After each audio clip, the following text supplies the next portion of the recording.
Welcome everyone! You've made a smart choice by clicking on this video. Get ready to dive into some life-changing insights that will elevate your financial game. We know your time is valuable, so let's jump straight into a summary of The Psychology of Money by Morgan Housel, packed with actionable tips that can help you transform your habits and build a stronger, healthier relationship with money. I love this quote from Morgan Housel, which says, "Saving is the gap between your ego and your income." Let's be real, money is a tricky thing. Whether you're trying to save for a house, plan for retirement, or just make it through the month without feeling stressed, it's easy to feel overwhelmed. You might wonder why, despite knowing the basics of saving and investing, it's still so hard to stick to a plan. Well, that's because managing money isn't just about numbers. It's about understanding your behavior and mindset around money. And that's exactly what this book tackles, helping you build a healthier, wealthier relationship with your finances. Key takeaways. First, behavior knowledge. The book says, financial success is not a hard science. It's a soft skill where how you behave is more important than what you know. Imagine two friends, Sam and Alex. Both earn the same salary, but their financial situations couldn't be more different. Sam has studied the stock market extensively, but he can't resist splurging on the latest gadgets and luxury items.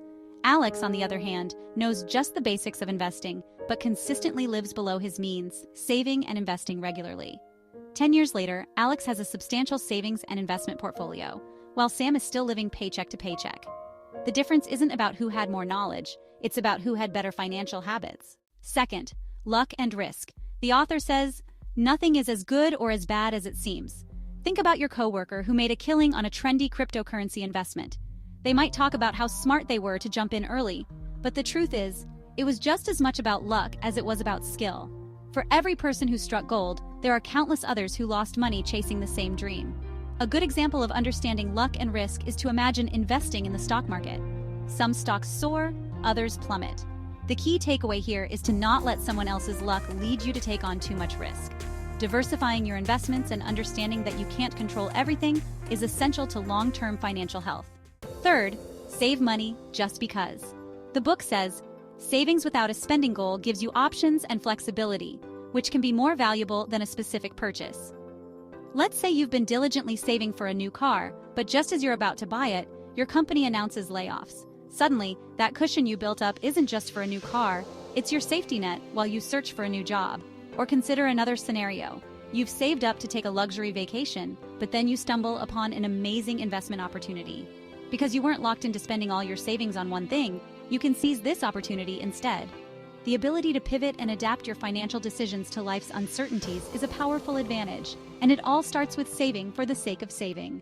Fourth, long-term thinking wins. The author says, compounding is the eighth wonder of the world, but you won't see the magic until you give it time. Picture this, you're 25 years old, and you decide to start investing $200 a month into a retirement account. The returns are modest at first, and after 5 years, you might not see a huge difference. But fast forward to when you're 65, and that steady $200 a month has grown into a sizable nest egg, thanks to the power of compounding. Now, imagine if you'd waited until you were 40 to start saving.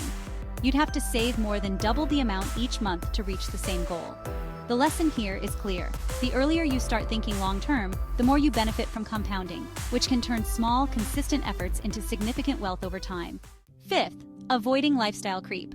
The book says, wealth is what you don't see. Spending money to show people how much money you have is the fastest way to have less money. Remember the first time you got a substantial raise? It's easy to think, I'm earning more now, so I can afford a better car, a bigger apartment, and more nights out. And so, with each increase in income, your spending grows too. This is lifestyle creep in action. A great example is someone who, after a promotion, moves into a more expensive neighborhood, buys a luxury car, and starts dining out frequently. The problem is that despite earning more, they're not actually saving more. By keeping your lifestyle stable, even as your income increases, you can use the extra money to build real wealth, whether that's through investments, savings, or starting a side business. Let me share a little story with you. A while back, I got my quarterly bonus at work and I thought, this is it, I'm going to upgrade my phone. My justification was, my phone has already celebrated its second birthday, though it was working fine. So I did just that, upgraded my phone, and even splurged on fancy clothes. But guess what? A few weeks later, I didn't have much to show for it. I hadn't saved any of that money, and those treats didn't really make me happier any longer. After reading The Psychology of Money, I realized that if I just put that money aside, I could have had way more options later. depending on whether I need to spend it or I can keep growing it. Lesson learned. All right, let's quickly recap the main takeaways. Behavior is more important than knowledge. Focus on your financial habits. Understand the role of luck and risk. Don't compare your journey to others. Save money just to save. Flexibility is key. Think long-term, give your investments time to grow. Watch out for lifestyle creep. Don't let your spending grow with your income. Thank you for sticking with us until the end. If there's one thing you take away from the psychology of money, it's that wealth isn't just about how much you make. It's about how you manage what you have. We have suggestions on the screen for your next read. Don't forget to subscribe, like, and keep learning because you're on the path to greatness. Keep going.